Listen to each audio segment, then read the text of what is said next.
and flows. There's going to be ups and downs. There's going to be times when you feel far from happy. But actually, you can reframe the way that you look at it and go, that's okay. This is part of my experience. Maybe it's part of my growth. Maybe this is part of just what the universe needs to send me right now for me to be able to learn the lessons that I need to learn. And, you know, because it's funny when you say that I come across as such an optimistic person, because you probably heard my life story. You know, there's been plenty of pain in my life, to me, like plenty. And I'm not for one moment saying, please, to anyone listening, I'm not for one moment saying that there aren't lots of people who've had way more pain. Pain is all relative. But I think what I've always done is I've never settled for knowing when something is not right. And I knew in my life that what I was doing in my life was not right for me. I knew it was providing for my family, and I knew it was ticking a lot of boxes in terms of what everybody else wanted for my life, maybe. But I also knew that it wasn't for me. And so I never settled. There was always inside of me this strong feeling of there's more. There's something more I'm intended for. I had this incredibly strong feeling like the universe wants me to do something more. And you're right about that word service. It was around that word service. But when you're very stuck in your ego, as I was for many, many years, yeah, because it was all about me. It was competition. I was fighting to win. You know, it was like, you know, the old I win, you lose energy. And but when you're very stuck in your ego, you can serve, but you definitely cannot serve to anything like the same level that you can when you start to lose your attachment to yourself. And I think also that's another part of it. I think a huge part of happiness is learning to take yourself a lot less seriously. And, absolutely, man. Yeah. Thank you, Simon. We already went live here, but I just wanted to do that because you started talking so many important things. Just before we continue, everyone who is listening, this is the 15th episode of Mindshift. As some of you know, Mindshift is my video. It's not serious, but video clips, video plays when you're gonna see and learn powerful perspectives from really outstanding people.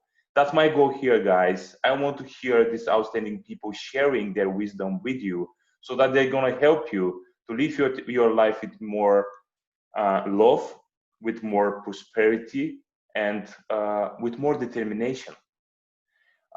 Today, you already started listening what this lovely person has to say here. But just before we continue, I'm going to present a little bit him. This is a person who has served the British Army for 7 years.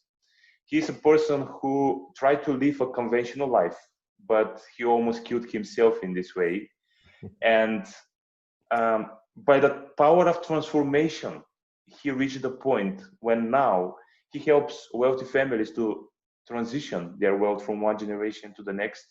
And he's a top leadership coach.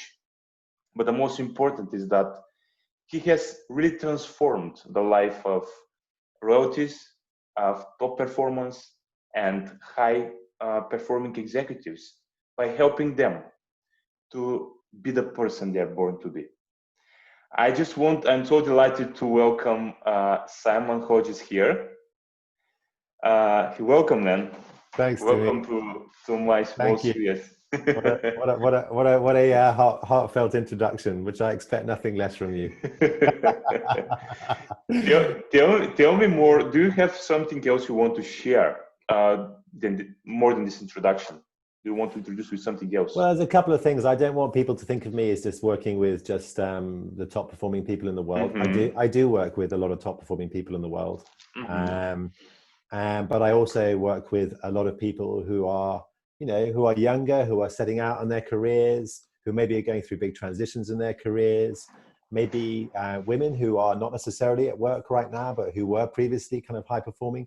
So I'm actually very agnostic about who I work with in terms of my coaching practice. But in terms of the my consulting work that I do, I do work with some very big families.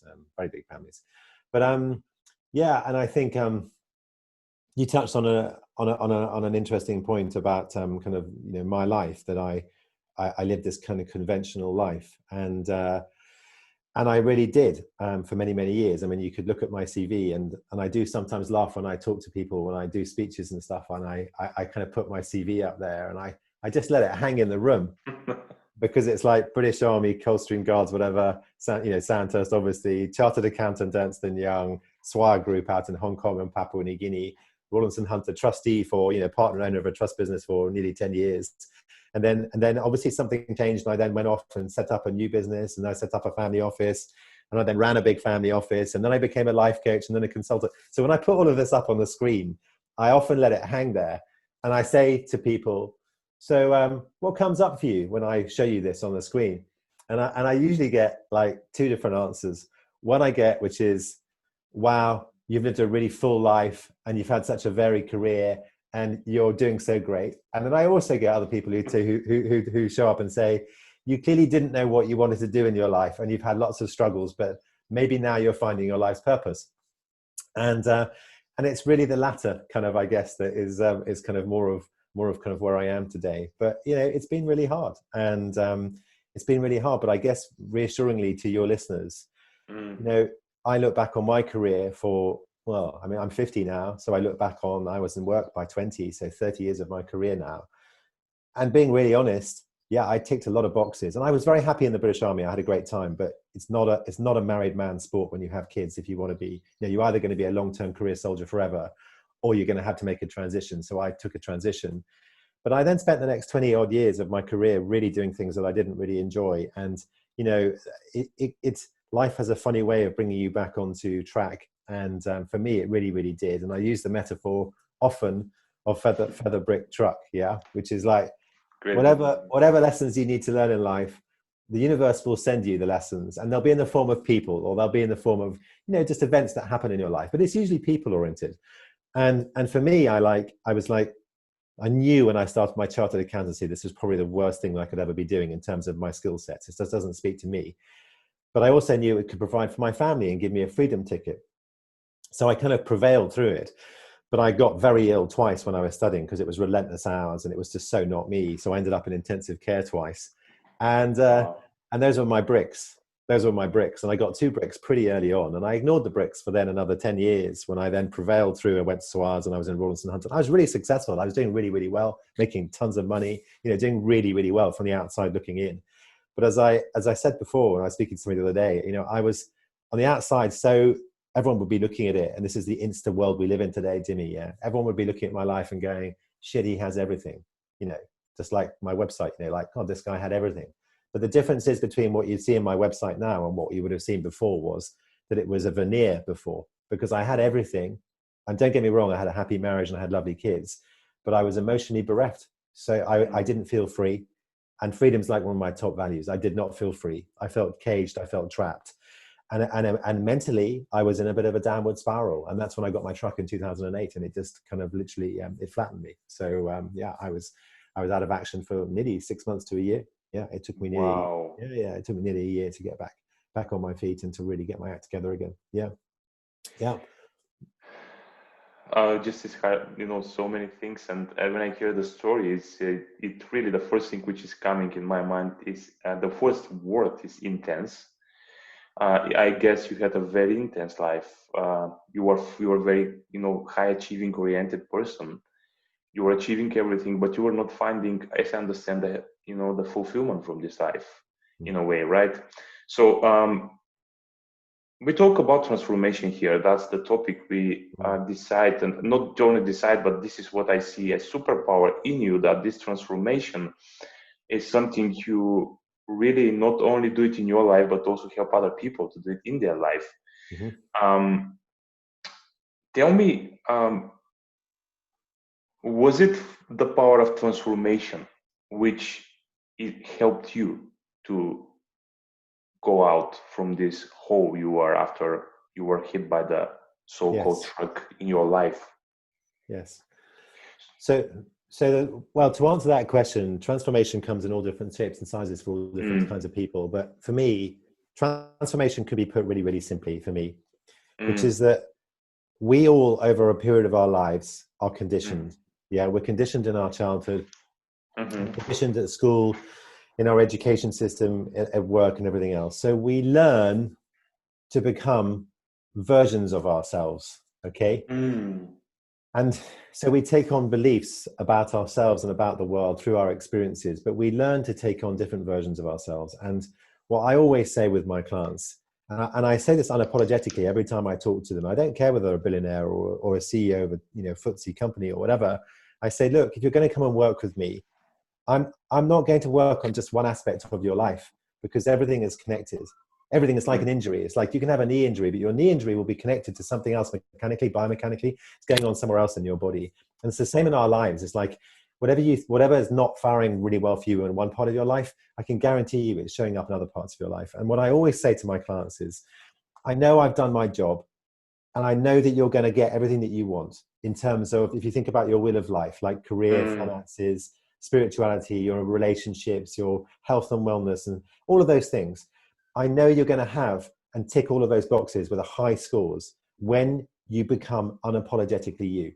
And what that means is it's about rediscovering who you were really born to be. Not who somebody else thought you should be, or you thought you should be because of society's expectations, but who you really born to be. And for me, my greatest lesson in my life, and it was the most powerful aha moment. I didn't have many aha moments, but I had one, was when I realized that I had spent my entire life believing that my emotional sensitivity, because I have a vivid imagination, and I've always had this incredible sense of feeling people's energy in a room. Like I just feel it. And I had this, my learned behavior was, though, from everyone around me, and don't get me wrong, I had loving, gorgeous parents. It wasn't, there's no element of blame here, but this society, though, teaches you, no, it's not, particularly in the 70s and 80s when I grew up, it's not okay to be emotional. It's not okay to express your opinions emotionally too much as well. You need to be more reserved. So my learned behavior was that my emotional sensitivity was my Achilles heel. It was my weakness. And it was only in my 40s when the truck hit me that I realized, because that was part of my journey back to me, because you cannot think your way out of a mental crisis. You have to feel your way. And for me, that was the journey back to me. That was about feeling my way back to who I truly was, which was, my emotional sensitivity is my superpower. That was, I think, probably the single most defining transformational moment in my life, in terms of, that was the one aha where I went, oh my God, now it makes sense. Now I look at it and I look back and I go, wow, I used to be so tough on myself. And I used to, what do you need to do to be tougher, to be stronger, to be more resilient, to be more mentally, whatever. But actually, in so doing, all you do is you create more shields and more protection, and you zip up your heart and you become a less authentic version of you, which means you take less risks, which means you don't grow as much, which means you don't have as many authentic, real relationships. So that was probably my biggest aha moment. That was, I would say that was a great explanation, not only how you did it in your life, but also what is the description on what is actually transformation. That's what you explained now. So if you can put it in, just for the simplicity, in one sentence, what is a transformation for you? It's the journey back to you. It's a journey back to you. It's actually rediscovering who you truly were born to be. And it's like buried treasure. It's like this amazing, treasure is buried beneath the earth, but the earth is the layers of beliefs and the conditioning and the stories that we have bought into that are actually not really serving us. And not just not really serving us, but they're not actually really authentically aligned with who we were really born to be. And so with every client that I work with, it's about stripping out the nonsense, letting go of the old baggage, recognizing these stories that you buy into, and gradually digging down to rediscover that gold, to rediscover that gem, that diamond that sits beneath. Because when a client comes back to really truly owning who they were born to be and stepping into their power, because that's the key part, because you can step into your power when you can see your unique gifts. Very hard to step into your power when there's this internal conflict of, I know I'm quite good at this, but it just doesn't feel right to me, but you keep prevailing. Yes. So it's the journey back to you, Dimi, in one sentence. Beautifully said, man.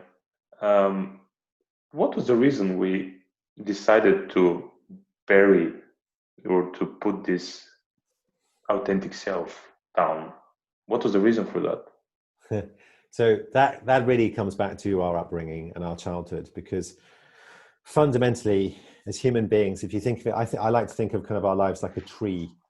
And I'll start from the leaves of the tree and the branches before I get down to the trunk and the roots.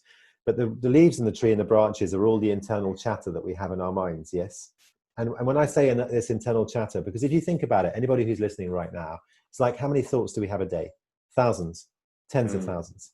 How many thoughts do you actually consciously choose? Probably not very many, yeah? But which thoughts do you really pay attention to? And the answer to those 9 times out of 10 is usually the shitty thoughts. Yeah. It's usually that internal negative chatter. Yeah. And there was this amazing guy called Mo Gawdat did an interview with Elizabeth Day on How to Fail. And he talks about Becky, his gremlin was Becky, but it's that gremlin in your mind, in your head, yeah, that's talking to you. I call it my chimps, but it's that internal chatter that in some shape or form is reinforcing beliefs that you have taken on during your life, during your childhood, yes. And you took them on for a very good reason, because you took them on because you wanted to protect yourself from something, because you didn't feel good, because you felt something went wrong. So you did something to protect yourself, and that's called creating a story. And that's what this internal chatter is. But the internal chatter, sorry, there's an airplane going on overhead. That's okay. I live right okay. But the internal chatter is just this noise, which in some shape or form is telling you what you can't do. You know, you can't do this, you can't do that. No, you shouldn't be thinking about doing that. You know, catastrophizing about the future. It's telling you a gazillion reasons why you shouldn't be doing something which is probably good for you. So that's the leaves and the branches. But they all stem from fundamental beliefs that you have about yourself. And that's the trunk to the tree. The fundamental beliefs that you have about yourself, like, I'm never going to be successful because I haven't got what it takes. Yeah, might be a belief that you have. Or that money is a destructive force. Because if your belief system is money is a destructive force, it's going to be a self-fulfilling prophecy. You're not going to make much money, yeah? So those will be your beliefs, and they could be about yourself and about your world. And those beliefs were all created from your childhood because of your relationship with yourself around 3 things, which is we all want to be loved, yeah?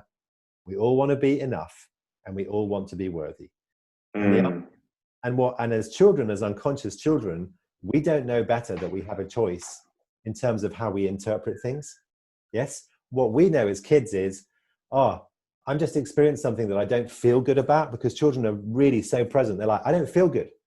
And their reaction to that is, well, I don't feel good. So what's happening? Something to protect myself from feeling shitty. And so we create these beliefs. We create these beliefs to protect ourselves. Yes. On the one hand, from not feeling the feelings that we don't like and being hurt. But we also create beliefs where we say to ourselves, oh, well, I must perform better, which means I must tick other people's boxes, yes, to get more of what I want. Yeah. And what most people don't realize is that we carry these beliefs with us for the rest of our lives. And so a huge part of the peeling the onion back and finding that treasure is, what are the belief systems? What are these stories that you buy into, yeah? This negative chatter. What's behind the negative chatter? What's the actual story that you're buying into? And what's the source of that story you're buying into? And when you can see the source of that story that you're buying into, and you can understand, God, yeah, now I can completely see why I created that belief as a child, why I did it, then it starts to lose a lot of its power. And that's part of the big journey back to you. Absolutely, man. So actually my next question, I think you almost answer it. You just go one step ahead, man. You have a great intuition, I guess.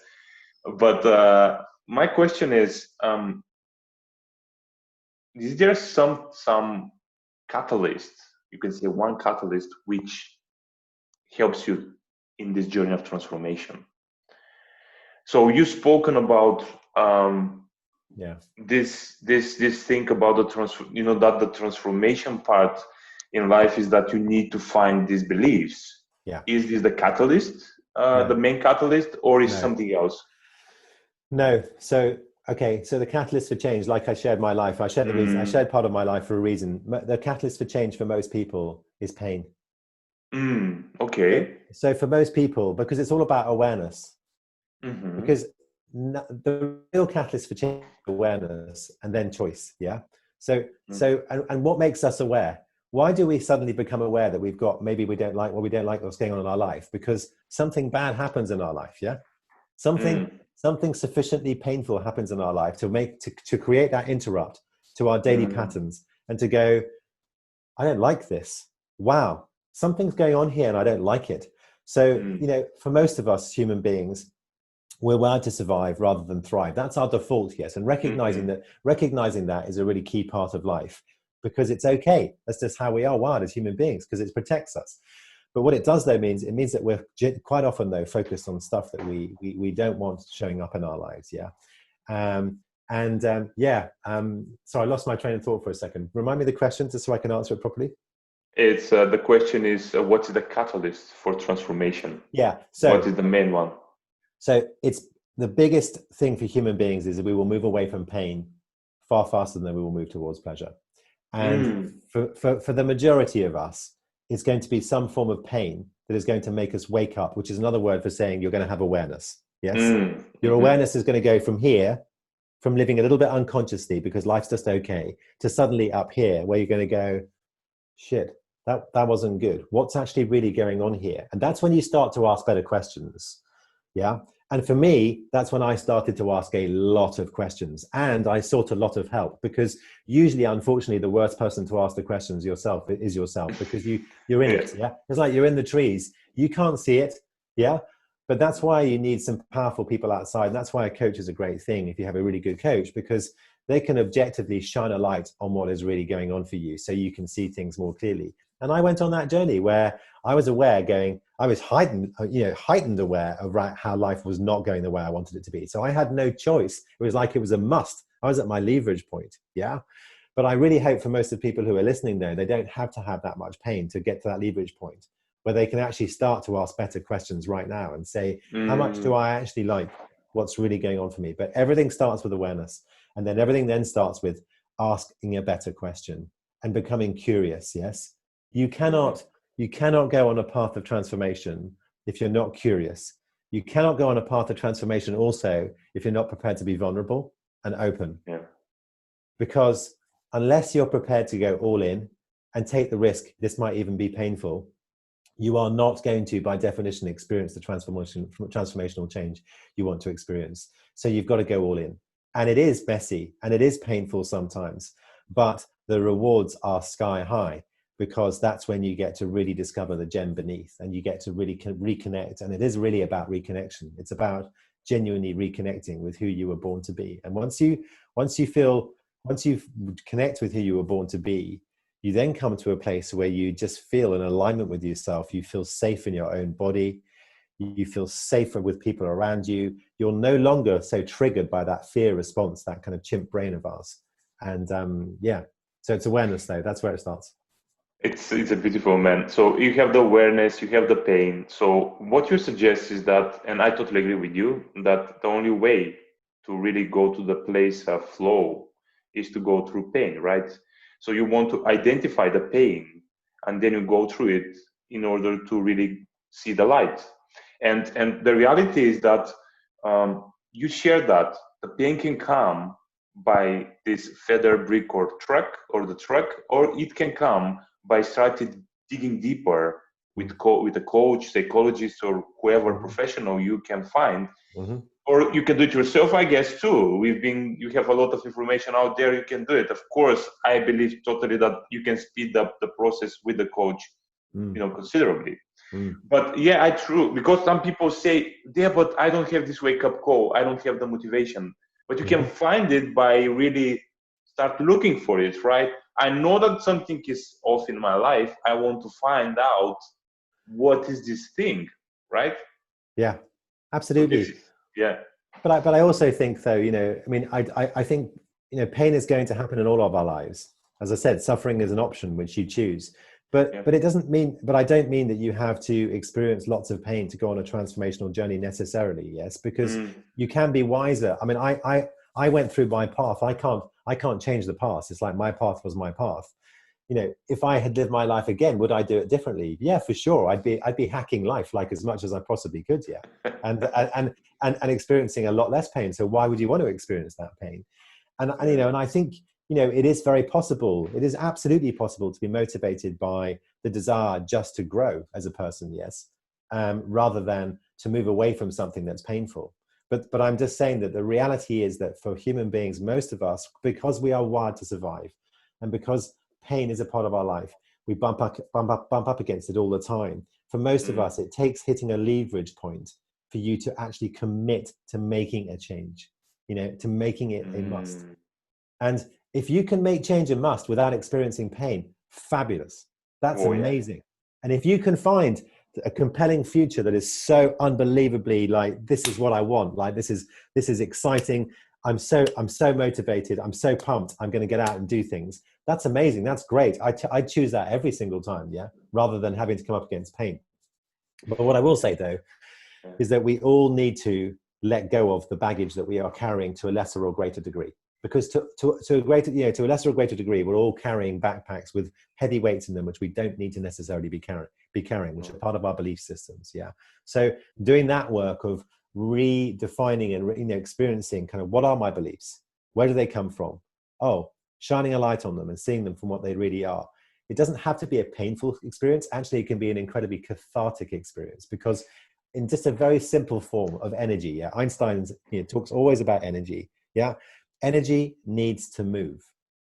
And when you're not in alignment with yourself, we have energy in our body manifesting all the time that gets stuck. And you can feel it because you get a tight chest, or you get a tight throat, or you get whatever it is, you get anxious feelings because of that cortisol in your body. But that's just energy that's stuck. And it's your body's way of saying to you, this energy needs to move. But unfortunately, in the world that we live in today, we're taught to think our way out of those situations. Yes. We're taught to think our way back to ourselves rather than to feel our way back to ourselves. And I think one of the most important messages that I teach nearly all of my clients, because we live in the cerebral world where we are taught to rely on our heads, is that actually, far from it, your head is actually quite an unreliable place to hang out, because it's a place where you spend more time in the past than in the future. It's a place where you spend more time rationalizing, possibly overanalyzing. It's a place where you can certainly be catastrophizing, as well, making stuff up. And actually, if you really want to find the journey back to you, and you want to come back to that place of, real authenticity, a lot of it's about really connecting with the feelings and allowing the energy just to move. Because stuck energy is that toxic energy. Pain is a form of energy that is in some way or form toxic, but it needs to be released. But as you release it, it is the most cathartic process. It's so lovely to listen to you, man. I can listen to you for days, definitely. Thank you for sharing this wisdom again. So one of the things which I wanted to say, which came up in my mind, I'm going to share that. And then I'm going to ask you a short question again. So first of all, the metaphor of going to the dentist came in my mind when you were talking about that. You go to the dentist not only when you have a really so hard pain in your teeth, because maybe they're going to remove your teeth in this moment. But you not only go to the dentist every 6 months, but you floss and you wash your teeth every single day. So everything you said, I just felt that this is the metaphor for how you clean your mind, you really reorder your mind all the time in order to help you to not go and have to go through these hard track moments in life, right? Yes. That's the reality. And the question I have towards you is, you started talking about emotions. Do you think that this is not the catalyst, but maybe the tool you use for transformation is to learn how to really work with these emotions, how to really go through them, how to release them? Can you share a tool you use to really release? Very short to release. To use, because you said that you, in order to really start living more authentic life, you learn to do that. So, well, I mean, there's a number of things that come up for me there, because there are some more cognitive tools, but there are also some more feelings-based tools. I mean, what I would say to anybody though is, when you feel off, because when you have a shitty story that's playing out in your mind, which is probably a part of a limiting belief about yourself, you're probably not going to be aware of the thinking behind it, But what you are going to be aware of though is the feeling. And so when and if it's a limiting belief, it's usually going to mean that you're going to be experiencing some form of fear-based feeling. So it's going to be some form of the fight, flight, freeze. So it could be feelings of frustration, anger, resentment, if it's the fighty energy, or if it's the freeze energy, it could be feelings of just feeling stuck, feeling a bit sad, feeling grief, feeling loneliness, feeling isolation, feeling disconnected. All of those feelings. But when you feel those feelings, one of the most powerful things that you can do is to just be really conscious of saying to yourself, what would be my default here? Your default here would be to go to your head and start to rationalize and analyze it, yeah? And to start to think your way out of it. So the most powerful thing that you can do is actually sometimes just to shut your eyes and just literally to be where you are, and just to then even scan your body, but just start to notice, because you've just had these feelings, just notice, you know, when I close my eyes right there, so I can begin to do it myself, like, what am I feeling right now? And where am I feeling it? And if I could try and describe what that energy looks like right now and where it is in my body, how would I describe that energy? What does it look like? And what does it feel like? And if it's a feeling that's unpleasant, yeah, it's just noticing that it's unpleasant. It's like meditation. It's like not getting attached to the fact that it's unpleasant. Yeah. It's an unpleasant feeling. That's okay. It's an unpleasant thing. That's okay. Like, we experience lots of things that are maybe not very pleasant, but we don't get attached to them. Yes. But when they're very personal within us, we tend to get attached to them. So learning to detach from it, but then also learning to say, actually, what does this energy need in me right now to move or to feel more comfortable? Yeah. If you're experiencing things and you're feeling energy, which is fear-based, and you're feeling cortisol and adrenaline in your body, which is manifesting in feeling tight-chested, or for a lot of my clients, it's like they feel it in their chest or in their solar plexus or even in their throat. Yeah. It's just to shut your eyes for a moment and ground yourself. Scan your body and scan it from a place of like almost an observer. Just notice it and feel it. Ask yourself, what am I feeling? How would I describe it? And then ask yourself, what does this energy need right now to move? What does it need to feel more comfortable? And then just watch what happens in your body. And it's amazing what happens in your body. And because what you generally tend to find, and people will find, like, you suddenly your hands will get warm, or your feet will get really warm or whatever, and that's called discharge of energy. It's like a discharge. But I only learned that because I work with this amazing somatic healer who's a shaman, who's out in British Columbia, in Vancouver, and she's an amazing woman. But I only really learned that in the last couple of years of my life. So it's another tool that I kind of added to my toolbox. But I would say that it was probably, somatic healing, I would say that it was probably one of the most powerful tools for me in terms of healing some of the older trauma that I had kind of kept coming back up for me and manifesting in different ways. Yeah. That was really great, really lovely way of saying it. And the moment I was listening to, I felt that how actually you create the space in your body. You just create the space to have all of these things there. You don't try to change. You don't try to fix. Yes. You just give the chance to have to be there. Yes. And to be curious about it. Yes. Right? So by doing that, you just create transformation.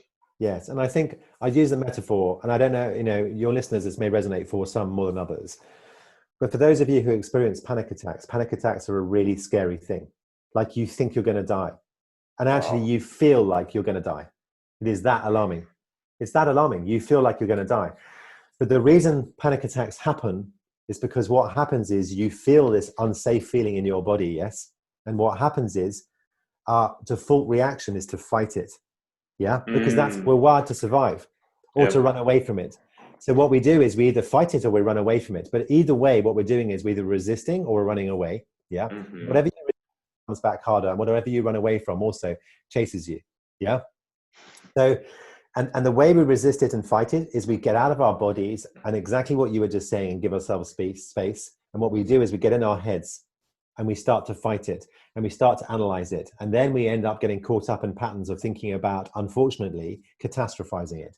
Oh my God, this could happen and it could get even worse. And then we then bring up, relationships from the past and go, oh my God, I've had 5 panic attacks in the past. It's going to happen again in the future. And that creates this vortex and spiral where panic attacks are so hideous. Yeah. But ultimately, one thing we know about panic attacks is they do pass. They always pass, and you're not going to die. And so learning to reframe the way that you experience that pain, because it is pain. Yes. And the suffering part is getting in your head, because that's a choice. You're experiencing pain, but the moment you step back into your head and out of your body, you are choosing to suffer. And if you can view it like riding I'm not a big surfer, but I'm a kite surfer. But if you can view it like doing something scary in your life, but actually scary good, like I'm riding this enormous wave. Do you want to ride that enormous wave and ride the whole wave and be in the tube and be in this wonder and magnificence of it, knowing that it's really scary because if you fall over, it could really hurt you? Yeah. And how do you do that best? And if you ask any extreme sports guy how they do that best and how they access that flow state, because that's what this is really all about, it's because they are absolutely in the present moment. They are detached from any outcome. They are not thinking. They are not in their heads, and they are feeling everything through their body. Wow. That's all they're doing. And if you want to find the quickest way to work your way through a panic attack, which is learning, in my head, I'm dead, just knowing, come back into my body, knowing this too shall pass. This too shall pass. Yeah, it feels scary right now, but what does this energy need to move? And it is one of the most powerful things that you can learn in life. But unfortunately, in the modern world, it's not how conventionally people treat healing trauma. Yeah. It's not at all. No. Thank you for everything you shared with me, Simon. It was pleasure to listen to you. I have just 2 more questions before we go. And I ask at the end of my sessions with everyone these questions, and you can go everywhere you want to answer these questions. That's dangerous. That's very dangerous. It can be, yeah. So my questions is, I really believe that one of the biggest power we have in our life is abundance. And as we know, in order to be abundant in life, you know that we've spoken about that with you. I know that you are very aware of that we really want to be ready. It's important for us to be ready to give and receive, right? That's the power of abundance in general. Mm-hmm. So that my question is, what are you open to give abundantly in the world? And what are you open to receive abundantly from the world? Personally, for me, what am I open to give abundantly to the world? I'm open, and I hope today's been a kind of an example of that. Is pretty raw vulnerability. Yeah, I mean the person you see today is not the person even maybe 2 years ago. And even when we did our training at IPEC, Dimi, I was vulnerable for sure, but was I as open and honest and vulnerable as I am today about kind of what I've gone through? Probably not. So I think what I am open to giving in terms of my abundance is really showing up and allowing people to use my story and to use the learnings that I've taken from my life as well, which I'm very happy to impart in a way that is truly allows people to pivot and transform and to take those lessons and to recognize that, it's never too late to change. Like, it's never too late to change. It is a choice. You can always make that choice. And, an abundance mindset is also about not being a victim. Yeah. Because if you have a scarcity mindset, it means that you believe you're living in a world of scarce resources. It means you're competing, which means you have a feeling like I'm either going to lose or I'm going to win, but I want to win. Yeah. So an abundance mindset is choosing to love, not to live in a place of fear, and not to be in that fight, flight, freeze energy. And that is a choice which we all have. But like all choices, like going to the gym and getting fit, you've got to work on it every single day. Because you touched on it earlier on, which is like, what are the patterns that you need to reinforce to have that abundant mindset? So but I guess that's the answer to my first question. And then what am I open to receiving?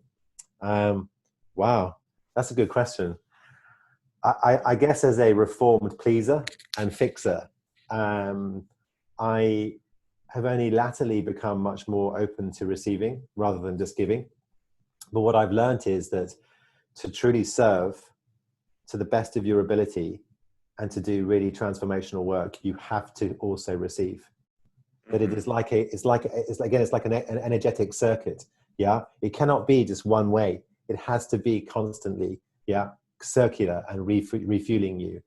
And I think I have learned more in the last 2 or 3 or maybe 5 years max, but certainly the last couple of years, just the power of being open and vulnerable, saying I'm not okay, asking for help, reaching out to other people, trusting people, like even when you don't really know them very well. And I really, really say this to people who are listening. Even if you don't know somebody very well, why would you want to go into a relationship openly already feeling skeptical or cynical, or judging?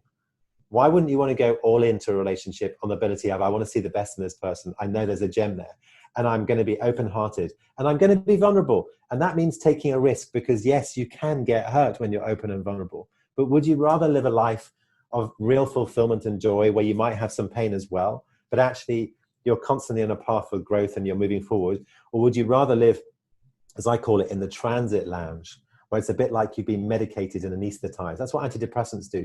They just keep you in this middle lane where you don't experience any of the highs, nor do you experience any of the crashing lows. Yeah, you just sit in this middle lane. But for me, that was torture. It's like I couldn't hang out there. That's just so not me.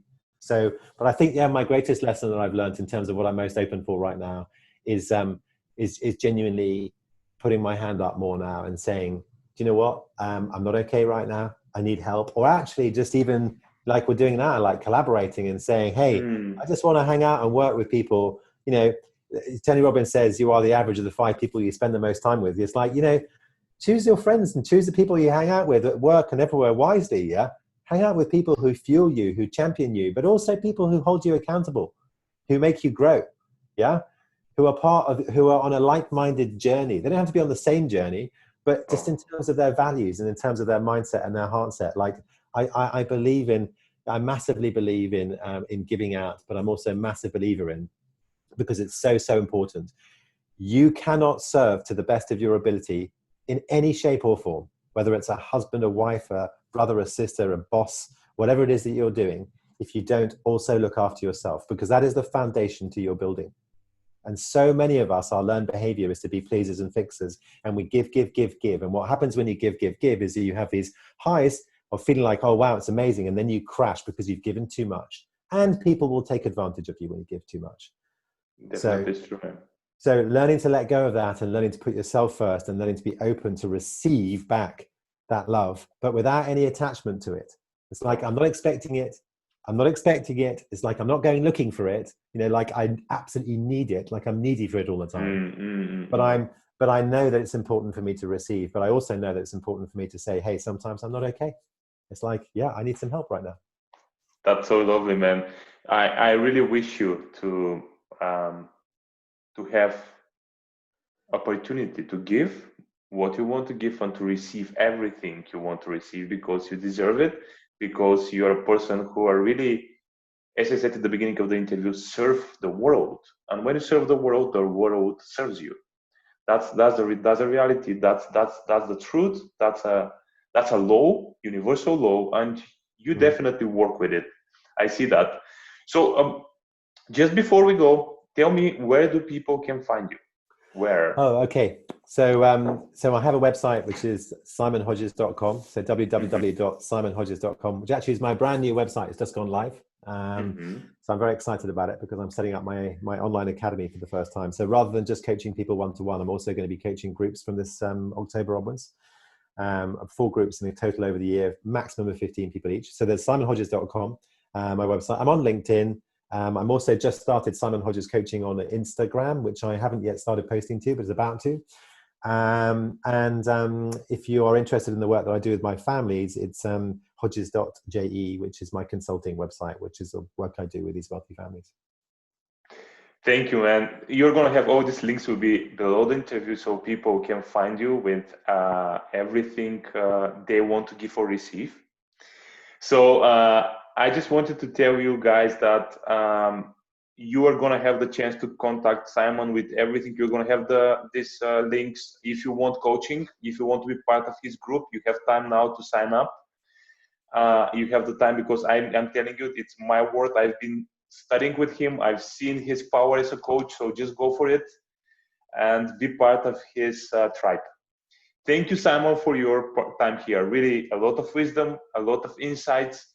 I definitely, I'm so grateful that you could spend your time with us and help people to have more joy, determination, and prosperity. Have a lovely, lovely day. And definitely, I put the intention to see you again here. Thanks, Timmy. But I also want to say to you, though, the feeling's mutual, because you're one of the most heartfelt, and also, which I think is really one of your superpowers, is you are one of the most highly intuitive coaches that I know. And that's a very skilled thing. that not Thank you, many, man. not many coaches have. So it's been a pleasure. Thank you, thank you. So have a nice time, man, and talk to you soon, right? Bye. So guys, we had this amazing person called Simon Hodges here with us. He gave us so many insights about transformation, love, and prosperity. I hope you had a great time. As I said, you're gonna have a chance to go and listen to his content, be part of his academy. So if you have some questions, just contact me, but you're going to have also his contact. So I'm looking forward for the next week when I'm going to have one of the greatest coaches I know, and he's going to talk about the power of perspective. Just next week, you're going to see him. I'm looking forward for that. Have a great week, and really don't forget, you have the power, just release it. Bye-bye.